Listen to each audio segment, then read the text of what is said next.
안녕하세요. 생각의 차이 학원에서 광문고 영어를 담당하고 있는 영어 강사 윤대영입니다. 자, 반갑습니다. 어떻게 학교 잘 다녀오셨는지 모르겠습니다. 지금 요 영상을 보실 때쯤이면은 학교 가서 본인이 어느 학교에 배정받았는지 이미 결정이 난 상태일 겁니다. 자, 우선 우리 광문고에 배정받은 우리 친구분들, 그리고 학부모님들, 광문고에 입학하신 걸 진심으로 축하드립니다. 네. 네. 자, 그래서 오늘 저는 이 영상을 통하여 무엇을 좀 말씀드리고자 하냐면요. 축하 메시지는 방금 전달했고요. 더 중요한 거. 광문고 1학년 영어가 과연 어떤지 간략하게 한번 소개를 드리고자 합니다. 아마 이 영상을 보고 계신 우리 친구들은 지금 뭐 윈터스쿨을 다니고 있는 친구도 있고, 뭐 인강으로 공부하는 친구도 있고, 또 어떤 친구는 뭐 스터디 카페에서 열심히 독학을 하는 친구도 있고, 또 어떤 친구는 뭐 학원을 다니면서 단과 수업 들으면서 열심히 하고 있는 친구들 많을 텐데, 이제 학교를 배정받았죠. 조금 전에. 그럼 이제 여러분이 배정받은 고등학교 광문고 영어가 어떻게 나오는지를 좀 알면은, 지금 물론 2월이라는 시간도 아직 많이 남아있고 2월 초잖아요 지금, 그쵸? 그리고 뭐 아직 1학기 내신 대비까지 한 달 반 정도의 시간이 남아있는데, 오늘 이 시간을 통하여 본인들이 지금 겨울방학 동안 공부해온 것들을 요렇게 한번 좀 활용해 보면 되겠구나, 더 나아가서 그러면은 3월 달부터 내신 대비를 할 때 내가 요런 것들을 잘 준비하면 되겠구나를 조금 알아가셨으면 좋겠습니다. 자, 바로 한번 시작해 보겠습니다. 첫 번째, 일단 2022년 기준점으로 봤을 때 요거 오늘 제가 4가지를 설명을 드릴 거예요. 광문고 1학년 영어 시험 범위의 특징, 그리고 문제 유형은 어떻게 나오고, 그 문제 유형별 단어는 어떻게 책정되어 있고, 그리고 이제 광문고 1학년 영어를 담당하는 선생님분들이 몇 분 계신데, 이제 그 중에서 조금 우리 학생들이 되게 좋으신 분이, 물론 다 좋으신 분들이세요. 자, 근데 이제 좀 특징이 있는 분들이 계셔서 그 어떤 한 분을 좀 말씀을 드리고자 합니다. 물론 다 훌륭하신 분들이죠. 네. 시험 범위부터 한번 말씀을 드려보겠습니다. 토탈 34문제가 출제가 되고요. 그리고 객관식이 28문제, 서술형은 6문제가 나옵니다. 근데 제가 지금 서술형을 조금 강조해 놓은 이유가, 서술형 문제 개수가 6문제로 적은 편은 아니고요. 그리고 배점이 무려 30점입니다. 결코 작다고만은 볼 수 없는 배점입니다. 자, 그러면 구체적으로 시험 범위에 어떤 게 책정되어 있는지 한번 말씀드려 보겠습니다. 일단 광문고 1학년은 기본적으로 교과서는 2015년에 개정된 YBM 영어 박준원 저자의 교재를 사용하고 있고요. 그리고 모의고사 같은 경우는 작년께 들어가기도 하고 올해 거가 들어가기도 하고, 즉 2023년 1학기 중간고사를 기준점으로 봤을 때 모의고사 시험 범위가 2022년, 즉 작년 3월에 시행되었던 모의고사가 시험 범위에 들어갈 수도 있고, 더 높은 가능성을 가지는 거는 올해 3월에 치러지는, 올해 기준 3월 23일에 치러집니다. 전국 모의고사가, 그 모의고사가 시험 범위에 들어갈 것 같습니다. 자, 어쨌든 교과서 2개 챕터와 모의고사 1회분, 그리고 조금 특이하죠.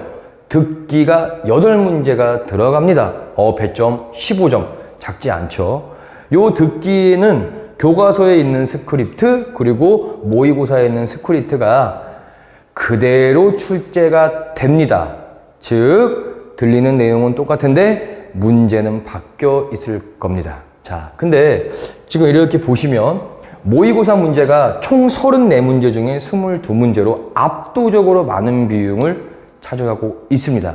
그렇다고 무조건 모의고사만 많이 공부하고 교과서는 등한시해라, 요건 아니에요. 왜냐면은 교과서 내용이 쉽다 보니까 공부를 조금 덜 하고, 또는 모의고사가 시험 문제에 너무 많이 나오다 보니까 모의고사 공부에 좀 집중을 하는 건 맞죠. 그러다 보니까 교과서를 조금 소홀히 해서 실수로 틀리는 경우가 있기 때문에 하지 말라는 건 아닙니다만, 기본적으로 시험 문제의 70%를 차지하고 있는 모의고사 시험 범위에 대한 분석과 대비가 철저해야 한다는 점 꼭 명심하셨으면 좋겠습니다.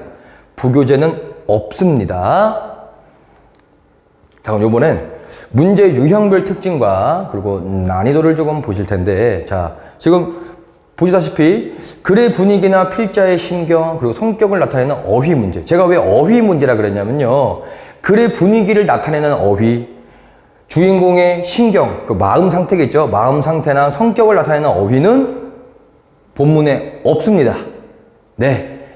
시험을 대비하는 과정에서 그 성격이나 분위기, 심정을 나타내는 단어를 미리 공부해 놔야 합니다. 왜냐고요? 선지에는 본문에 없던 단어가 나오기 때문입니다. 그래서 난이도를 중상으로 한번 책정을 해봤고요. 그리고 주제를 속담으로 표현한 문제, 요거는 광문고 시그니처 문제입니다. 네, 물론 우리말로 존재하는 속담이며 그 똑같은 뜻의 속담이 영어로 존재하는 경우에만 선지로 출제를 하고 있습니다. 근데 그 주제를 조금 애매하게 판단했거나 그 주제를 속담으로 똑바로 알 수 없는 친구들은 이 문제도 조금 어렵다고 느끼더라고요. 그리고 어법입니다. 어법은 뭐 기본적으로 어느 고등학교도 항상 출제를 하기 때문에 디폴트 값이에요. 내신 대비를 하면서 어법은 하고 안 하고의 문제가 아니라 무조건 어법은 철저한 분석을 통하여 다 맞춰야 한다는 점. 근데 변형이 되기 때문에 수준은 조금 있다고 보시면 됩니다. 그리고 내용일치, 불일치. 이것도 역시나 출제 많이 되고요. 그리고 지칭 추론은 그렇게 어렵지는 않습니다. 그냥 지문을 꼼꼼하게만 공부했다면 수월하게 풀 수 있을 겁니다. 자, 맨 마지막 줄에 조금만 집중을 더 해주세요. 외부 지문이 두 문제가 매번 출제가 됩니다. 여기서 외부 지문은 뭐냐면요, 시험 범위에 없던 지문입니다. 그럼 느껴지시나요 혹시? 이 두 문제를 통하여 영어 시험 전체의 난이도를 조금 끌어올리고 등급을 나누고자 하는 목적이 명확하게 보이죠. 다만 2022년 1학기 중간고사 기준점으로 봤을 때 그 외부 지문의 출처는 조금 먼 과거, 조금 옛날에 좀 출제가 되었던 전국 모의고사 1학년 기출문제입니다. 2018년 고1 3월 모의고사 30번 지문을 출제했고요. 그리고 2014년 고1 11월 35번 지문을 출제했었습니다. 자, 전반적인 문제들입니다. 광문고 1학년 영어를 대표하는 문제가 뭐냐 했을 때 가장 어려운 문제, 특이한 문제를 제외했을 때는 요 정도는 맞춰야겠구나. 요 정도는 맞춰야 일단은 기본적으로 3등급은 확보하겠구나라고 생각하시면 됩니다. 자, 변수가 하나 있습니다. 그동안은 안 그랬었는데 작년에 유독 외부 지문에 출제를 하는 출처가 랜덤입니다. 즉 항상 과거에 치러졌던 전국 모의고사 기출지문만을 출제하느냐, 그게 아니란 얘기입니다. 특정 어떤 부교재에서도 출제를 하기도 하고요. EBS 교재에서도 출제를 하기도 하고요. 물론 고2, 고3 지문을 출제하지는 않습니다. 자, 그 다음 두 번째, 제일 중요한 거예요. 원래 광문고 1학년 외부 지문의 그 두 문제에 가장 많이 출제가 되었던 문제 유형은 순서 삽입과 문장 삽입 유형이었습니다. 참고로 순서별과 문장 삽입은 독해를 막 엄청 잘하고 막 뭘 추론해내야 되고 막 주제를 파악해야 되고, 즉 이해적인 측면을 엄청 깊게까지 안 해도 풀 수 있는 문제예요. 시간이 많이 안 걸린다는 소리입니다.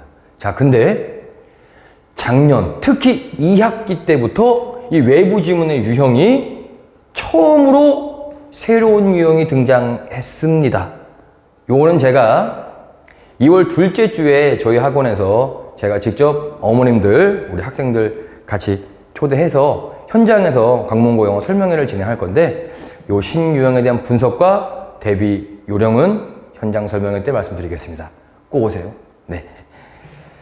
자, 어쨌거나 외부 지문마저 신유형이 출제됨으로써 기존에 기출되었던 패턴을 좀 바꾸려고 하는 시도가 보인다. 즉 난이도의 변화를 꾀하고 있습니다. 자, 우리가 방금까지 기본적으로 거의 매번 출제가 되고, 그래도 학생들이 공부를 그래도 열심히만 하면 누구나 맞출 수 있는 문제를 봤다면, 요번에는 2등급과 1등급을 가로짓는, 그리고 1등급 내에서도 최상위권과 그냥 1등급을 가로짓는 킬러 7개의 유형을 보여드리겠습니다. 어법상 틀린 거를 모두 고르고 올바르게 고쳐야 합니다.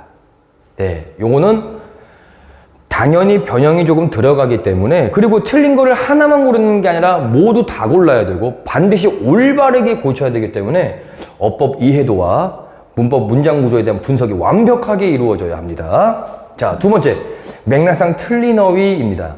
객관식도 나오고 서술형도 출제가 되는데, 맥락상 틀린 어휘가 이렇게 출제가 되는데, 선지 5개에 걸려있는 선지는 본문에 한 번도 출제가 되지 않은 어휘입니다. 동의어, 반의어, 유의어라고도 하는데 본문에 없던 단어를 출제하기 때문에 어휘력이 약한 친구들 또는 그래도 어휘력이 조금 되는데 내신 대비를 하는 과정에서 다양한 어휘를 준비하지 못한 친구들은 굉장히 어렵다고 느낍니다. 거의 손을 못 대는 경우도 있습니다. 그 다음 3번째입니다. 요거는 매번 출제가 되는 건 아닌데 영영풀이 일치불일치 문제를 출제하기도 합니다. 다만 여기서의 영영풀이 문제는 다이어입니다. 뜻이 여러 개인 단어가 그 본문에서 어떻게 사용되었는지를 알아야 영영풀이가 되어 있는 선지를 올바르게 고를 수 있을 거고 얘는 제가 설명회 때 말씀드린다고 했죠. 현장에서 그거와도 관련이 굉장히 깊습니다. 변수가 상수가 될 수도 있는 고난이도 문제라고 생각됩니다. 자, 그리고 광문고 1학년 영어 시험 문제 가장 어려운 문제가 뭐나요? 얘기했을 때 저는 자신 있게 말씀드립니다.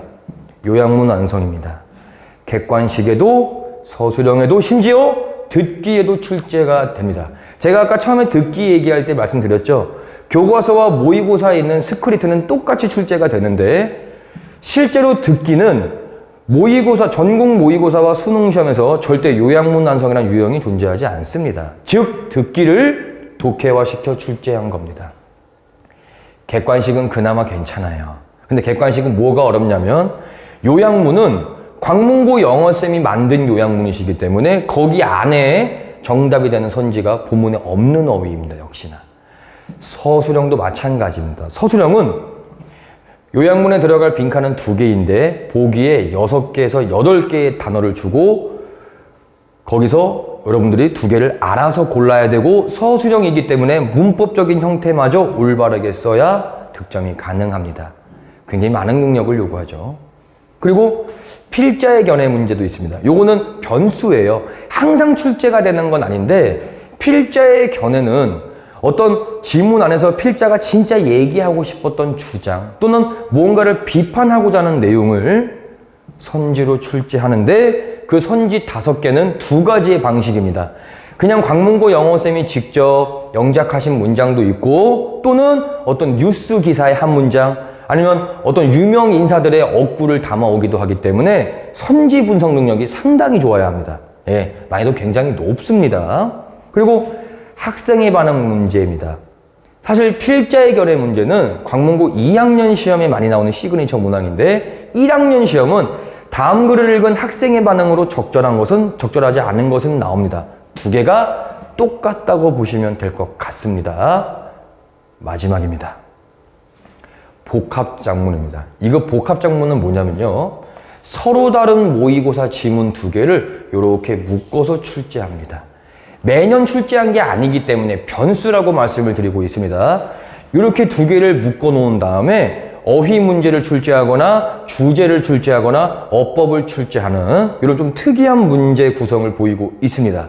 다만 얘는 항상 객관식 마지막 문항에 들어옵니다. 근데 이거 또한 이런 연습이 이루어지지 않으면 이 공통된 2개의 지문의 공통점과 비교점을, 대조점을 알지 못하면 시험장 가서 시간도 오래 걸리고 굉장히 당황할 것 같습니다. 자, 서술형 문제에서 조심해야 할 점이 하나 있습니다. 2022년 기준입니다. 본문에 있는 문장의 빈칸을 뚫고 주어진 단어만을 활용하여 영작을 하라고 합니다. 근데 여기서 주어지는 단어만을 사용했을 때 완성되어 있는 문장을 보면 실제 본문에 있던 문장과 다른 점이 하나 있습니다. 내용은 똑같습니다만 그 문장의 구조, 그 구조를 만드는 각각의 품사의 형태, 즉 문법적 요소가 굉장히 중요합니다. 아이들은 그 문장의 의미를 알고 있거든요. 근데 그거를 주어진 단어만을 활용하여 문법적으로 올바르게 영작을 해야 되죠. 상위권도, 중위권도, 최상위권도 어려워했거나 틀렸던 문항입니다. 그래서 2021년까지는 자주 출제되지는 않았는데 2022년 기준 이 문제가 2번 연속 출제가 됐거든요. 올해 2023년도 등급을 가르는 주요한 킬러 서술형 문제가 될 거라고 예상이 됩니다. 자, 마지막으로 물론 우리 광문고 1학년 영어생들 물론 엄청 훌륭하십니다. 예. 그분들은 저를 아실지 모르겠지만 저는 그분들을 알죠. 예. 저는 이렇게 분석을 좀 하기 때문에. 근데 이제 학생들에게 조금 인기가 많으신 분 같아요. 왜 그런가 조금 아이들한테 물어봤더니 일단은 문법 기본적으로 어려워하죠. 문법적인 설명 굉장히 많이 해주신대요. 저처럼 이렇게 PPT를 띄우고 막 수업하시는데 문법적인 요소 굉장히 많이 강조하시고 그리고 문장 구조도 되게 분석 자세하게 해주신답니다. 아무래도 아이들 입장에서 수업 자세하게 해주시니까 좋아하지 않을까. 그리고 요분은 변수가 없다면 요번 2023년도 1학년 영어를 담당해 주실 겁니다. 네. 자, 요거는 제 내신 수업을 듣고 1등급을 맞았던 수강생들의 후기예요. 네, 요거 좀 화면에 잘 보일지 모르겠는데, 예, 요거 한번 읽어보시고요. 제가 이렇게 준비를 했더니 등급이 잘 나왔나 봅니다. 네.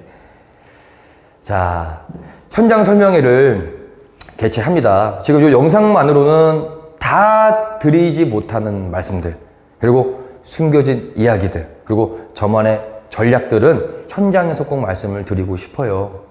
2월 둘째 주 수요일입니다. 시간은 제가 학원 측을 통해서 추후에 공지하도록 하겠습니다. 당연히 지금 보여드린 것보다 더 심층적인 분석해 드릴 거고요. 어떻게 전략을 짜면 될지까지 말씀을 드릴 겁니다.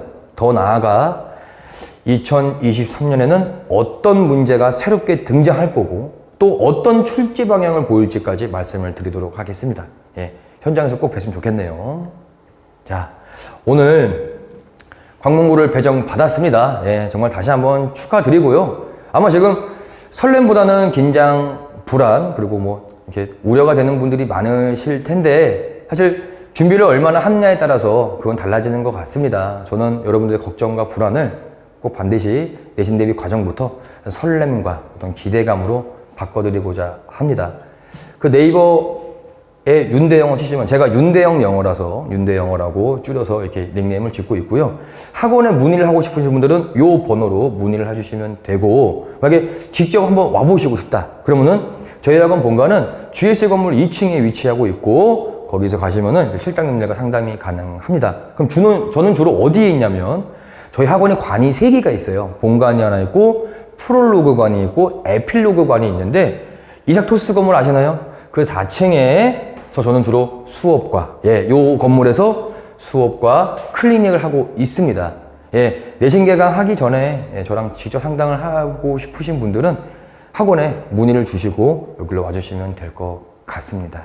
자, 현장 설명회 때 또 뵙겠지만 저 또한 올해만큼 뭐 작년도 그랬는데 올해는 유독 더 많이 설레입니다. 이유는 간단합니다. 올해 광문고 지원 인기가 굉장히 높았거든요. 아무쪼록 우리 광문고에 배정받은 친구들 그리고 우리 학부모님들 꼭 만나고 얘기 나눴으면 좋겠습니다. 저는 그럼 현장 설명회 때 뵙겠습니다. 감사합니다.